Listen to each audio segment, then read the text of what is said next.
Released in 1989 by the UK-based Electric Dreams software for the Amiga, Atari ST and Commodore 64, Wicked is a game that appears all but forgotten by most.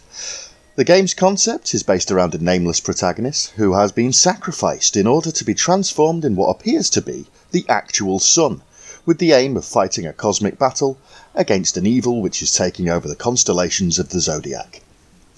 The game itself is a fast-paced combination of strategic, almost board game-like aspects combined with a traditional arcade shoot-'em-up.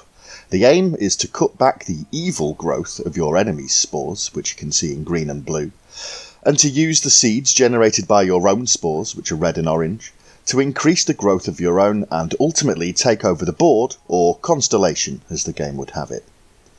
I confess that when first booting up Wicked through sheer curiosity, I was initially left utterly bewildered, having expected to find a fairly standard shoot-'em-up, but being presented with a game that was anything but standard.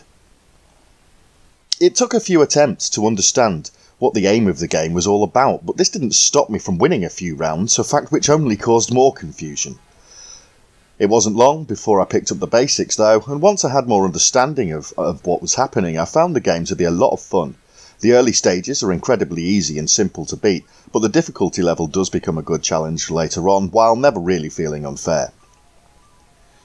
It's difficult to think of a single game to compare Wicked to, with its use of mysticism in its aesthetics, lending a distinct character to the game, which is often as baffling as it is appealing. The game frequently presents you with tarot cards in the middle of the screen, and I'm damn sure that they're supposed to mean something, although I'm equally sure I will never discover what that meaning actually is. Wicked was well received upon its original release, with its lowest review scores being over 70%, with plenty of scores over 90% as well. The Amiga version appears to have been the most well received, but given that this was the best piece of hardware that the game was released for, this isn't much of a surprise. An MS-DOS version of the game was apparently planned, but never actually came to fruition.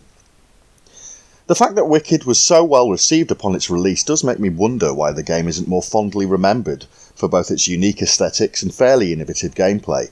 And if you find yourself looking for a lesser-known hidden gem from the era, I do recommend giving this one a look. I don't think you'll regret it.